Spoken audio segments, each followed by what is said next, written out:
Praise the Lord. प्रभूच्या नावाला धन्यवाद देतो मी की देव बाप्पाने पुन्हा एकदा आपल्याला ही सुंदरशी वेळ दिलेली आहे. या वेळेमध्ये आपण देवाचं गौरव करावं.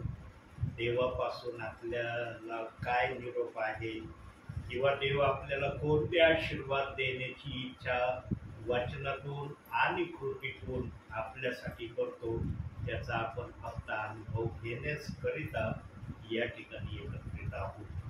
प्रियांनो, देव ज्या पण ठिकाणी येतो ना त्या ठिकाणी देण्याच्या अपेक्षेने येतो. देवाला आपल्या प्रिय लोकांना देण्याची फार इच्छा आहे, पण देवाचे लोक काही असे आहेत की त्यांना देवाकडून घेण्याची इच्छा नसते. प्रियांनो, देवाची इच्छा जर पूर्ण झाली नाही तर देव आशीर्वाद देत नाही. ध्यान देऊ नाही का काय प्रभू बोलत आहे. देवाची इच्छा पूर्ण झाली तर देव बाप आशीर्वाद देतो. कारण देव बाप्पाचा आत्मा पण याच आशेने प्रत्येक ठिकाणी उतरतो की हे प्रियजन माझी इच्छा पूर्ण करतील. आणि आम्ही जर देव बाप्पाची इच्छा पूर्ण केली तर देव बाप आमचा सरळ हाताने देणारा देव आहे, उदंड देणारा आहे. तो विचार करत नाही मी किती देत आहे कसं देत आहे. सरळ हाताने देणाऱ्याला कधीही कंजूसीच्या मार्गाचं तो अवलंबन करत नाही. आमचा देव कंजूस नाही. आमचा देव मन मोकळेपणाचा देव आहे. पण तो देव पण आमच्याकडून काही घेण्याची अपेक्षा करतो. काय अपेक्षा करतो की देव जे काही सांगणार आहे ते आम्ही ध्यानपूर्वक ऐकावं. केवळ ऐकू नये तर त्याप्रमाणे करण्यासाठी स्वतःला होईल तेवढं तयार करण्याचा प्रयत्न करावा, ही अपेक्षा देवाची आहे. म्हणून देवाच्या भक्तीला सुरुवात करण्या अगोदर आपण प्रार्थनेमध्ये जाऊ. प्रार्थनेने या भक्तीची सुरुवात करू. अंजलीताई प्रार्थना कराल. आज आपण प्रार्थना करू. पवित्र पवित्र पवित्र पवित्र आकाशाने पृथ्वीचे निर्माण करते माझे मोहन येशू बाप्पा, तुझ्या उंच होते, गौरवते, मान मी म्हणते बाप्पा. जे बाप्पा शिवप्पा होणारी भक्ती तो आशीर्वादित कर येशू बाप्पा. होणारे संदेश तो आशीर्वादित कर. त्याद्वारे चालण्या सर्वांना मार्गदर्शन कर येशू बाप्पा. ही सांशी विनंती धन्यतारे प्रभू ख्रिस्ताच्या गोडाने पवित्र नावात केली म्हणून पितेतो ऐक. आमेन. प्रियांनो, इतके विचार, इतक्या कल्पना, इतक्या योजना देवाच्या मनामध्ये आहेत ना प्रियांनो, त्याचा थांग आमची बुद्धी लावू शकत नाही. कोणत्या घटकेला देव बाप कोणत्या विचारातून कोणत्या माध्यमातून बायबलच्या वचनाचा पुरावा दाखवण्याची तो इच्छा ठेवतो त्या प्रकारे तो बोलतो. पण प्रियांनो, ख्रिस्ती लोकांना पण देव बाप्पाने बायबलमध्ये, नीतिसूत्रामध्ये, स्तोत्र संहितेमध्ये काही आदेश दिलेले आहेत. बघा, स्तोत्र संहितेमध्ये काही काही ठिकाणी देव बाप्पाने आदेश दिलेले आहेत. जो आत्म्याच्या प्रेरणेने चालतो, आत्म्याच्या प्रेरणेने बायबल समजून घेतो, तोच हे बोलू शकतो की देव बाप्पाने काही ठिकाणी आदेश आम्हाला दिलेले आहेत आणि ते आदेश केवळ ऐकायसाठी दिलेले नाहीत. त्या आदेशाप्रमाणे आम्ही स्वतःला तयार करण्याची प्रत्येक वेळेला तयारी करावी यासाठी ते आदेश दिले. प्रियांनो, बायबलमध्ये अशी कुठली घटना नाही की जी देव बाप्पाने आमच्यासाठी माग राखून ठेवली. काही गोष्टी देव बाप्पाच्या आत्म्याने गुप्त ठेवल्या, ते त्याच्या गौरवासाठी गुप्त ठेवल्यात. त्याच्यामध्ये आमचा काही एक संबंध नव्हता. देवाचं गौरव होतं आणि देवाला जेव्हा वाटेल तेव्हा तो गौरव सेवकांच्या मुखातून, संदेशातून प्रगट पण करतो. देव बाप्पाला जिथं जे आवश्यक वाटेल ते तो केल्याशिवाय राहत नाही. आज आम्हाला एक आदेश देव बाप वचनातून देत आहे आणि जो आदेश मी आता दाखवणार आहे वचनातून, वाचता वाचता तुमच्या लक्षात येईल की मी हा आदेश पाळतो किंवा नाही पाळत, आणि जर पाळत असलो तो किती पाळतो. बघा ते वचन बघूया आता. स्तोत्र संहिता 34 अध्याय 16 वचन.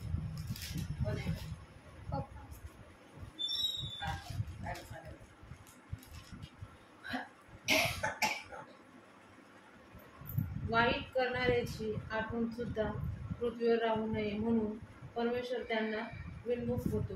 विमुख होतो म्हणजे त्यांच्यापासून दूर जातो. त्यांच्या संपर्कात देव राहत नाही, त्यांच्याकडे देव लक्ष देत नाही. देवाला त्या लोकांची एवढी काळजी तो करत नाही, कारण देवाची इच्छा पूर्ण व्हावी म्हणून सुरुवातीलाच बोललो ना मी प्रार्थनेच्या अगोदर की देवाचा आत्मा येतो ना, काहीतरी अपेक्षा घेऊन येतो. तो पण असाच येत नाही, त्याला पण काहीतरी आमच्याकडून लागतं आणि उत्तमातलं उत्तम तो संदेशातून आम्हाला पुरवतो. बघा आज काय आदेश आलाय, वाईट करणाऱ्यांची आठवण सुद्धा पृथ्वीवर राहू नये म्हणून परमेश्वर त्यांना विमुख होतो. जीवनामध्ये प्रियांनो, देव आमच्या पासून विमुख होईल, देव आमच्या संपर्कापासून दूर जाईल, अशी कृती कधी जीवनात करू नका. आणि जे अशी कृती करतात ना त्यांच्यासाठी काय गोष्ट करतो माहिती का प्रभू? वचनातून बघू. नीतिसूत्रे 28 अध्याय 9 वचन.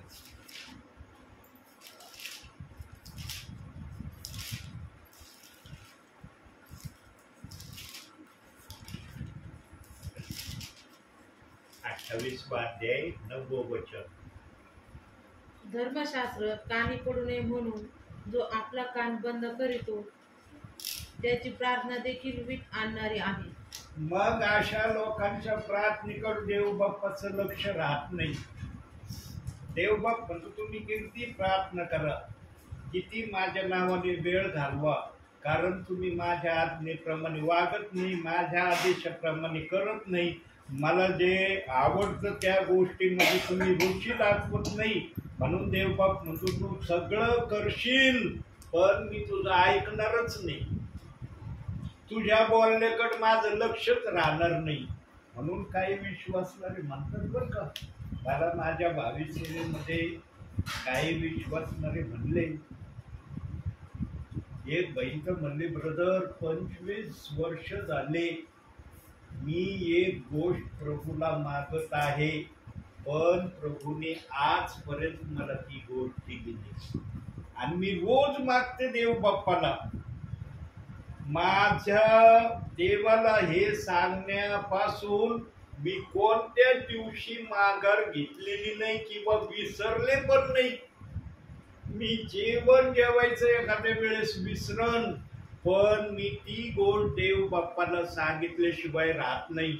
मग मी पण भावना अभिषेक म्हणलं सिस्टर काय अशी गोष्ट आहे मला सांगा ना, मी पण प्रार्थना करत. ती म्हणे नाही तुम्हाला नाही सांगता येणार, मी ती गुप्त देव बाप्पाला सांगू शकते, कारण माझं आणि देव बाप्पाच्या दरम्यान ही बात मी 25 वर्ष ठेवली आहे. मग मी पण जास्त त्याच्यामध्ये इंटरेस्ट नाही घेतलं. म्हणजे यांची गुप्त प्रार्थना आहे, आपल्याला गुप्त प्रार्थना विचारायचा अधिकार नाही. प्रियांनो, अशा काही सिक्रेट बाबी असतात की त्या देवाशिवाय इतरांना सांगितल्या जात नाही. म्हणून एक वचन दिलंय बायबलमध्ये, नीतिसूत्री कार्ड आहे ना 25 अध्याय करा, दुसरं वचन वाचा. एखादी गोष्ट गुप्त ठेवणे यात देवाचे गौरव आहे, पण एखाद्याचा शोध लावणे यात राजांचे गौरव आहे. आता त्या सिस्टरांची जी गुप्त गोष्ट होती त्याच्यामध्ये देवाचं गौरव होतं, का त्यांच्या इच्छेची ती गुप्त गोष्ट होती हे मला सांगता येणार नाही. पण त्या बहिणीने मला सांगितलं होतं 25 वर्ष झाले म्हणे ब्रदर, मी एक गोष्ट देव बाप्पाला मागते, अजून मला ती प्राप्त झालेली नाही. प्रियांनो, कधी कधी देवबाप ज्या गोष्टी आपण देवाला सांगतो त्या जर देवाला मान्य असल्या ना, त्या गोष्टी देवबाप ऐकत नाही. देवबाप आमच्या गोष्टी त्याच ऐकतो ज्या आम्हाला देवाला संतोष देणारे असतात. म्हणून याकोबाच्या पत्रामध्ये सांगितलं की तुम्ही माझ्याकडे मागता पण चैनीसाठी मागता. आपली जगामध्ये चैनबाजी व्हावी यासाठी तुम्ही मागता, म्हणून तुमच्या प्रार्थनेचं मी उत्तर देत नाही. प्रियांनो, कधी पण आम्ही प्रार्थनेमध्ये आमच्या चैनीसाठी काही मागू नये. देवाने आम्हाला ज्या पण स्थितीमध्ये ठेवलेलं आहे ना, त्या स्थितीमध्ये जो आनंद करणारा असतो ना, देवबाप त्याला जास्तीत जास्त आनंदी करण्याचा देवबाप्पाच्या मनामध्ये योजना असते. फक्त योजना देवाच्या मनामध्ये आमच्यासाठी असली पाहिजे. आम्ही योजना घेऊन देवासमोर गेलो, देव ती योजना मान्य करेल आणि त्याप्रमाणे आम्हाला मिळेल याची खात्री शाश्वती नसती. म्हणून त्या बहिणीने मला सांगितलं 25 वर्ष झाले मी एक गोष्ट प्रभूला मागत आहे, आतापर्यंत मिळाली नाही. म्हटलं प्रार्थना करत राहा, देवबाप कधी ना कधी तुमच्या प्रार्थनेचं उत्तर तुम्हाला देईल. आता मी सेवक या नात्याने याशिवाय मी दुसरं काय बोलू शकतो का? मला एखाद्याची भावना खिन्न करण्याचा अधिकार आहे का? एखाद्याच्या भावनेला ठेच पोहोचवण्याचा सेवकाला काही एक अधिकार नाही. म्हणून तुमचं बोलणं सौम्य असावं, आणि ज्याचं बोलणं सौम्य असताना त्याच्याजवळच पवित्र आत्मा कार्य करायला येतो. ज्याचं बोलणं सौम्य नसतं ना, कोणाला जरी कुणाची भाषा कळत नसली, पवित्र आत्मेला प्रत्येकाची भाषा कळते की हे काय बोलतोय, कसा बोलतोय, कोणत्या आशयाने बोलतोय, कोणत्या इराद्याने बोलतोय, मनात एक आणि होठात एक हा कसा ठेवतोय. पवित्र आत्मा सगळेच मोजमाप करणारा आहे. म्हणून आम्ही बोलताना तेच बोललं पाहिजे जे देवाला आवडतं, ज्याच्यामध्ये देव संतुष्ट होतो, देव प्रसन्न होतो, देवाच्या मनासारखं देवाला आनंद वाटतो, त्याच गोष्टी आम्ही बोलत. त्या बहिणीला फक्त मी एवढा शब्द बोललो, कधी ना कधी देवबाप तुमची प्रार्थना ऐकेल. तुमची जी काही गुप्त प्रार्थना चालली ती चालू ठेवा. मग त्या बहिणीची प्रार्थना ऐकली का नाही ऐकली मला माहिती नाही, पण कालांतराने जेव्हा त्या बहिणीला कळलं, काय कळलं, मी प्रेषित 2:38 वचनाच्या प्रमाणावर सेवा करायला सुरुवात केली, तेव्हा त्या बहिणीने माझी प्रार्थना केली.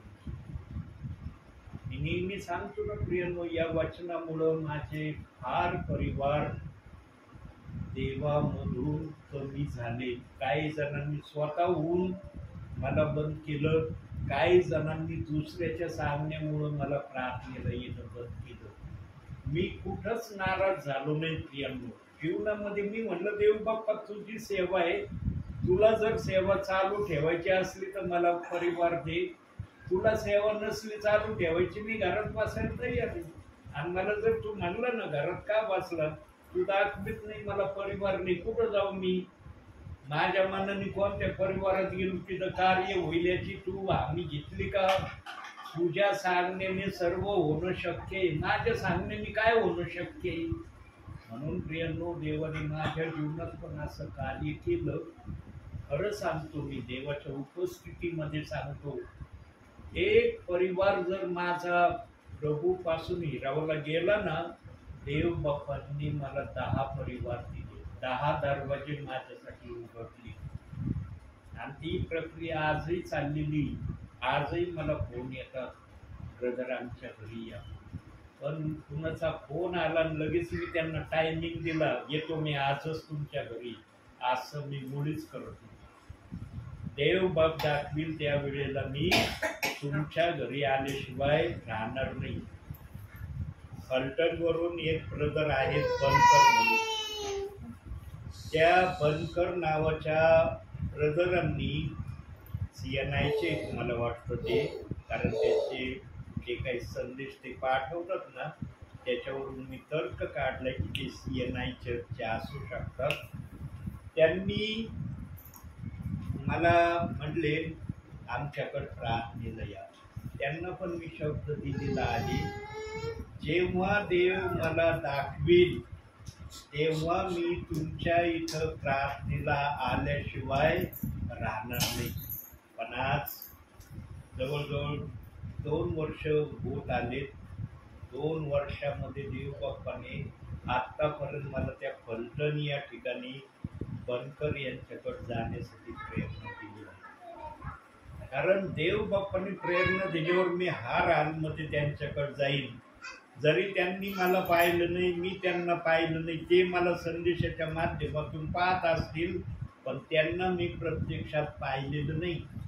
माझे संदेश असल्यामुळं त्यांना मी पाठवतो, त्यामुळं माझा चेहरा त्यांना माहीत असेल, पण त्यांचा चेहरा मला मुळीच माहीत नाही. देव बाप दाखवील त्यावेळेला मी तिथं जरूर एकदा का होईना त्यांना भेट द्यायला जाण्याची माझी तयारी.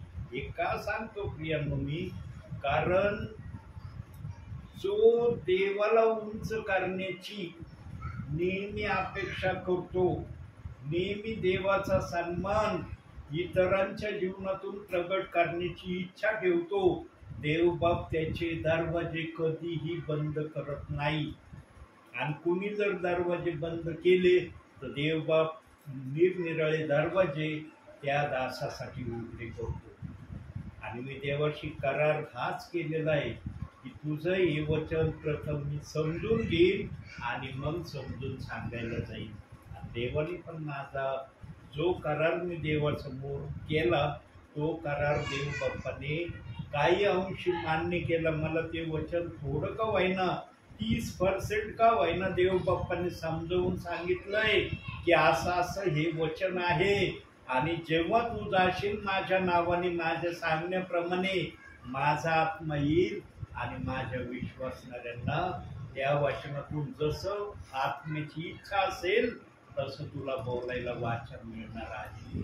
आणि मी पण देव बाप्पाला शब्द दिलाय, हे बोलायला मला सांगशील मी निर्भीडपणे बोलल, मी घाबरणार नाही. क्या रे हे बोलल्यावर नंतर विश्वासणारे मला जर विचारलं तर मी काय बोलू. प्रियांनो, डरपोक सेवक देवाला मुळीच आवडत नाही. तुम्ही निर्भीडपणे तेच बोला जे देव बोलायला सांगतोय. तुम्ही आपल्या बुद्धीने कुठली बात सांगण्याचा प्रयत्न करू नका. बुद्धीची गोष्ट विश्वासणारे फार काळ डोक्यात ठेवीत नाही, पण आत्म्याची गोष्ट विश्वासणारा प्रभू येईपर्यंत ध्यानात ठेवतो. कारण आत्म्याची भाषा नेहमी वेगळी असते. आत्म्याच्या भाषेमध्ये कपट नसतो, आत्म्याच्या भाषेमध्ये लालच नसतो, आत्म्याची भाषा मोहामध्ये टाकणारी नसते. ती निर्भीडपणे ख्रिस्ती जीवनामध्ये सरळ चालण्याचा रस्ता दाखवणारी गोष्ट असते. म्हणून निर्भीडपणे बोलणारे सेवक देव बाप्पाला आज हवे आहेत. आणि याचा शोध देवबाप आजही पृथ्वीवर करत आहे. आणि तो देव आज आपल्याला सांगत आहे की कोणाचंही जीवनामध्ये वाईट करण्याची इच्छा ठेवू नका. याचं वाईट व्हावं, माझं चांगलं व्हावं ही अपेक्षा कधीही आपल्या जीवनामध्ये ठेवू नका. म्हणून बायबलमध्ये एक शब्द दिलेला आहे, पाहूया आपण तो शब्द. नीतिसूत्रे 7वा अध्याय आणि मला वाटतं 5वं वचन बघा बरं. त्यांच्या योगाने परस्त्रीपासून गोड भाषण करणाऱ्या परक्या स्त्रीपासून तुझे रक्षण होईल. याच अध्यायामध्ये रेफरन्स माझ्या ध्यानात नाही, असा शब्द आहे, जो दुसऱ्यासाठी खड्डा खोदतो तो स्वतः त्या खड्ड्यामध्ये पडतो. अशा अनुषंगाचा तो शब्द आहे. याच अध्यायामध्ये दिलाय, पण मला तो रेफरन्स आठवला, कारण काही काही वचनाचे रेफरन्स माझे इतके पाठ नाहीये. तुम्ही नंतर बघा, याच अध्यायामध्ये दिलेलं आहे की जो दुसऱ्यासाठी खड्डा खोदतो तो स्वतः त्याच्यामध्ये पडतो. म्हणून प्रियांनो, आम्ही जर कोणाचं वाईट करण्याची इच्छा न करणारे प्रियजन आम्हाला बनायचं असेल तर आम्ही दुसऱ्यासाठी कधी खड्डा खोदू नये. आम्ही जितके दिवस तो खड्डा खोदायला वेळ लावू ना, देवबाप म्हणशील तू स्वतः त्याच्या पडण्यासाठी हा खड्डा खोदू राहिलास, दुसऱ्यासाठी खोदत आहेस, पण तूच याच्यामध्ये पडणार आहे. आम्हाला ख्रिस्ती जीवनामध्ये देव जे अनुशासन आम्हाला देण्याची अपेक्षा करतो त्या अनुशासनाप्रमाणे आम्ही नाही, ते देवबाप जाणतो. म्हणून देवबाप बोलतो की हे करा, हे नका करू. आम्ही कधी कोणाचं वाईट चितू नये, कधी आम्ही कोणाचं वाईट करण्याची अपेक्षा ठेवू नये. एकमेकाचा अपमान, एकमेकाला त्रास देणं, एकमेकाचा छळ करणं, या गोष्टी आमच्या जीवनातून आम्ही पूर्णपणे मायनस करणारे प्रियजन असलं पाहिजे. आणि या गोष्टी त्यांनाच मायनस करता येतात प्रियांनो, जे देवाच्या वचनाप्रमाणे वागण्याची तयारी करतात. आणि जेव्हा एखादा विश्वासणारा या गोष्टीप्रमाणे करण्यास तयार होत नाही, तेव्हा देवबाप एक कार्य त्या विश्वासणाऱ्यासाठी करण्याची तयारी दाखवतो. कोणती तयारी दाखवतो? वचनातून पाहूया. अनुवादाचं पुस्तक 35वा अध्याय आणि 32वा वचन पहा बरं. अनुवाद 35वा अध्याय 32वा वचन.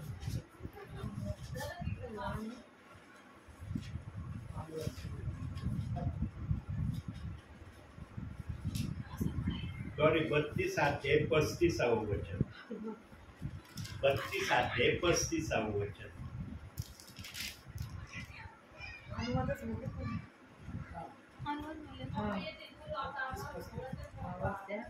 35वा वचन. सूड घेणे व उसने फेडणे हे माझ्याकडे आहे.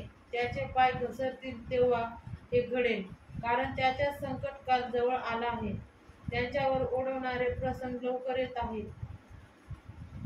बघा, सूड घेणं माझ्याकडे आहे आणि त्यांच्यावर संकट येण्याचा काळ जवळ येऊ राहिलेला आहे. आम्ही जर कोणाचं वाईट चितलं तर देवबाप या वचनाप्रमाणे एखाद्या विश्वासणाऱ्याच्या जीवनात, एखाद्या परिवारामध्ये हे करण्याची तयारी दाखवतो. आणि प्रियांनो, देवबाप्पाचा स्वभाव असा आहे, देवबाप्पाने जर पूर्णपणे एखादा निर्णय घेतला ना कोणाविषयी, देवबाप ते केल्याशिवाय राहत नाही. मग त्या निर्णयाला कोणी पण देवाच्या निर्णयाला बदलू शकत नाही. कारण देवबाप पण सहजासहजी कोणतेही निर्णय घेत नाही. असं समजू नका देवबाप ताबडतोब निर्णय घेतो. देवबाप खूप अगोदर सहन करतो, इतकं सहन करतो त्या विश्वासणाऱ्याचं, परिवाराचं. प्रभूला वाटतं आज नाही उद्या, उद्या नाही परवा, असं करून करून देवबाप पण प्रतीक्षेत राहतो. पण जेव्हा देवाला वाटायला लागतं की हे आता या मार्गातून बाहेर निघण्याच्या तयारीत नाही, तेव्हा देवबाप या गोष्टीकडे आपलं मन लावतो. आणि जेव्हा देवबाप वाचलेल्या वचनाप्रमाणे एखाद्याच्या जीवनात करायचं ठरवतो ना, मग ते वेगवेगळ्या प्रकारे करतो. फक्त ज्याच्यावरती होतं ना त्यालाच ते कळतं कालांतराने, अरे ही परिस्थिती माझी पूर्वी कशी होती, आज अशी परिस्थिती का झाली. मग लक्षात येतं तू काय केलंस इतरांसाठी. प्रभू आठवण करून देतो, तुला मी वारंवार सांगत होतो हे करू नको, हे मला आवडत नाही, या गोष्टीची मला चीड आहे. आम्ही देवाला चीड आणणाऱ्या गोष्टी कदापिही करू नये. का करू नये? त्याचं पण फार मोठं कारण आहे. काय कारण आहे? शेवटचं वचन बघूया, काढूया त्यासाठी. योहान शुभवर्तमान 13वा अध्याय 18वं वचन.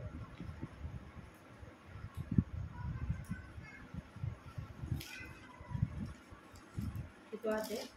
13वा अध्याय 18वं वचन.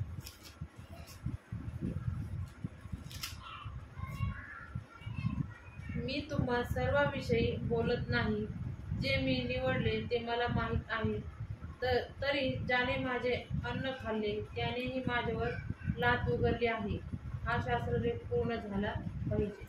बघा आता खालच्या चरणामध्ये ज्यांनी माझे अन्न खाल्ले आहे त्यांनी लाथ उघडली आहे, हे जे शब्द आहेत ना, हे शब्द यहूदा इस्करियोती विषयी देव बाप्पांनी बोललेला आहे की प्रभू बरोबर तो राहिला, प्रभू बरोबर त्याने संगती केली, प्रभू बरोबर जेवण केलं, प्रभू बरोबर फिरला, प्रभू बरोबर मौज मजा केली, पण त्याच प्रभूला 30 रुपयाने धरून देण्याची त्यांनी तयारी दाखवली. आणि प्रभू बोलून चुकला की मला धरून देणारा एक आहे तुम्हामध्ये, आणि तो धरून देणारा कोण आहे हे देखील प्रभूने यहूदा इस्करियोतला सांगितलं पण होतं. जेव्हा टाटामध्ये हात घालायला यहूदा इस्करियोत आला त्याच्या अगोदरच प्रभू म्हणला, जो माझ्या बरोबर टाटात हात घालतो तोच मला धरून देणारा आहे.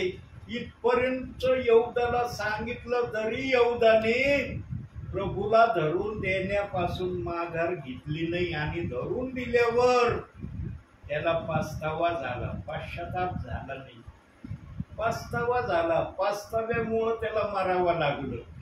पश्चाताप झाला असता ना तो मेला नसता प्रियांनो, कारण पेत्राने पण पाप केलं, पश्चाताप केला, त्याला देव बाप्पाने बक्षीस दिलं. पण यहूदा इस्करियोत मध्ये ही वृत्ती नव्हती. पस्तावा करण्याची त्याच्यामध्ये वृत्ती होती. पस्ताव्याची, पश्चातापाची वृत्ती यहूदा इस्करियोतने आपल्या जीवनातच ठेवली नव्हती प्रियांनो. या गोष्टीविषयी देवाला इथं हे सांगायचं नाही. वरचा जो भाग सांगितलाय, जे मी निवडले आहे ते मला माहित आहे. मला माहित नाही प्रियांनो, आम्ही निवडलेले का बोलवलेले. पण देव बाप म्हणतो मला माहित आहे कोण निवडलेला आहे, कोण बोलवलेला आहे. आणि जो निवडलेला असेल देव बाप त्याला आपल्या राज्यात घेतल्याशिवाय राहणार नाही, त्याची तयारी होणारच. तो नाही म्हणलं तरी देव बाप म्हणशील तुला निवडलंय मी, तुला इकडे यावंच लागेल, तुला ऐकावंच लागेल, तुला करावंच लागेल, तुला मान्यता द्यावीच लागेल. आता मागील काही संदेशामध्ये मी बोललो, मागच्या आठवड्यात बोललोय, मला वाटतं पवित्र आत्मा बोललाय की विश्वासणाऱ्यांचे प्रेषित 2:38 वचनाच्या प्रमाणावर बाप्तिस्मे जरी झाले नाही, पण त्यांनी मुखाने कबूल केलं ना की प्रेषितांची कृत्य 2 अध्याय 38वं वचन हे बायबलचं वचन आहे, तर त्यांनी ही जी कबुलीची जबान प्रभूला दिली ही बाप्तिस्म्यापेक्षा मोठी आहे. बाप्तिस्मा जरी झाला नाही तरी या वाक्याने बाप्तिस्म्यापेक्षा श्रेष्ठ या वाक्याला देवबाप मान्यता देतो. म्हणून देवबाप तुमच्याकडे कोण येत आहे. आणि मागील दिवसात तुम्हाला पण देवबाप्पाने सांगितलंय की बायबलच्या कोणत्याही वचनाचा विरोध करू नका. मी तुम्हाला सांगितलं तुम्ही आहे तिथंच राहा, जे करतात तेच करा, जे सेवक तुम्हाला चालवितात, भरितात, चालवितात त्यांच्या सांगण्याने चाला. मी म्हणलं का की नाही बाबा आता मी येतोय, मी जे म्हणन तेच करा. फक्त बायबलच्या तेवढ्या वाचनाचा विरोध करू नका. त्या वाचनाला ती जागा द्या जसं इतर वाचनांना जागा देता. हे जर केलं ना प्रियांनो तुम्ही तुमच्या भावी जीवनामध्ये, तर तुम्ही बाप्तिस्मा घेण्यापेक्षाही मोठी देव बाप्पाला शब्दाची किंमत देऊन मोकळे झाले. पण इतकं सोपं पण नाहीये. हा, ऐकायला फार सोपं वाटतं, पण जेव्हा करायचं म्हटलं ना, अरे हे वचन जर आपण मनापासून मानायला लागलो तर इतर जण काय म्हणतील, अरे हे वचन का तुम्ही मान्य करू राहिले, या वचनाला का तुम्ही स्वीकृती दिली, या वचनाविषयी तुम्हाला कुणी भुरळ घातली. मग तुम्हाला इनडायरेक्टली या वचनाविषयी सजेशन द्यायला पुष्कळ जण येतील. इतकी येतील ना की तुम्हाला कळणार पण नाही की एकच काही येऊ राहिले. वाऱ्यासारखी तुमची ही बातमी सर्वांकडे जाणार. काय उद्गार मी काढतो, ज्या दिवशी मी प्रेषित 2:38 वचनावर विश्वास ठेवला आणि कबूल केलं की हे देव बाप्पाचं वचन आहे, वाऱ्यासारखी माझी बातमी गेली. एक जणाला फक्त कळलं, ते एक जणांनी सर्वांना सांगितलं, पगारे ओनली जीसस फॉर गेलाय. डायरेक्ट या भाषेने माझी ओळख लोकांनी बनवायला सुरुवात केली. काही जण आजही त्याच ओळखीमध्ये मला ठेवीत आहे. ठेवा बाबांनो, कोणत्या ओळखीत मला ठेवा, देव मला कोणत्या ओळखीत ठेवतो हे महत्वाचं आहे. देवाने आम्हाला दोष लावला नाही पाहिजे प्रियांनो, मनुष्य तर दोषच लावणार आहे. म्हणून आजचं वचन पण आलंय की वाईट करणाऱ्याची आठवण सुद्धा देवबाप पृथ्वीवर राहू देत नाही. आणि देवबाप विमुख होतो म्हणजे त्याच्यापासून दूर राहतो. त्याचं न ऐकण्याची इच्छा देवाच्या मनात असते. यांनो, देव जर आमच्या सांगण्याप्रमाणे करायचं त्यांनी बंद केलं ना, आमच्या जीवनाला कुठलाही अर्थ राहत नाही. आमचे कालांतराने असे काही वाईट हाल होतात, वाईट पेच प्रसंग आमच्यावर येतात. त्यावेळेला आम्हाला पुन्हा देवाकडे जाण्याशिवाय पर्याय राहत नाही. म्हणून वचनात सांगितलंय, माझा विश्वासणारा 7 वेळेस पडला तरी मी त्याला उठून उभं करीन. दाखवलं ना मागच्या वेळेला वचन. यानो पाडण्याचे प्रकार वेगळे, परंतु देवाकडे जो येतो ना 7 वेळेस पडून, देवबाप त्याला स्वीकारतो. 8व्या वेळेस कोणाला देवबाप स्वीकारित नाही. 8व्या वेळेस वाल्याला देवबाप म्हणतो, तुझं माझं नातं पूर्णपणे आता संपलेलं आहे. आणि मग त्याच्यासाठी तो शब्द लागू होतो, ज्याने देवाच्या वचनाची रुची घेतली ते जर पतित झाले तर त्यांना पुन्हा नवीन करणं असंभव आहे. हा शब्द त्या ठिकाणी लागू होतो. पण आज हा शब्द कोणत्याही ठिकाणी कोणताही सेवक कोणत्याही अर्थाने सांगायला सुरुवात करतो. देवाचं वचन असं नाही शिकवित प्रियांनो. तुम्ही थोडीशी चूक केली की लगी पतित झाले, तुम्ही वचनाची रुची घेतली, मग 7 वेळेस पडणं हे काय आहे? हे पडणं कोणत्या अनुषंगाने देवबाप बोललाय? म्हणून नवशिका सेवक नसला पाहिजे असं बायबल सांगतं. सेवकाला वचनाची माहिती असणं गरजेचं असतं. आणि सेवकाने भावनाविषयी तर कधी काही उद्गार आपल्या मुखातून संदेशातून प्रगट करू नये. आत्मा जे म्हणन ना बोल, तेच बोललं पाहिजे. आज मी एक वाक्य माझ्या संदेशाचं डिलीट केलं का नाही? केलं ना अंजली बाळा डिलीट? तू आहे ना साक्षीदार की एक वाक्य संदेशाचं डिलीट केलं. का केलं? कारण ते पवित्र आत्म्याला मान्य झालं नाही. जे पवित्र आत्मा मान्य करत नाही ते सेवक कस काय मान्य करील? अरे माझ्या देवाला तो शब्द मान्य नाही, मी कशाला तो शब्द डिलीट केला? आणि त्या डिलीट करण्यामुळं आपल्या प्रार्थनेला आज थोडा उशीर झालेला आहे. यानो देवाच्या सांगण्याप्रमाणे करण्यामध्ये आमचे आशीर्वाद आहेत हे तुम्हाला शेवटी सांगायचं आहे. म्हणून जीवनामध्ये देवाच्या आज्ञेप्रमाणे चालण्यासाठी स्वतःला सतत आणि सतत तयार करत राहण्याचा प्रयत्न करा. म्हणून आजच्या छोट्याशा संदेशातून देव तुम्हाला आणि मला भरपूर आणि भरपूर आशीर्वाद देऊ. आमेन.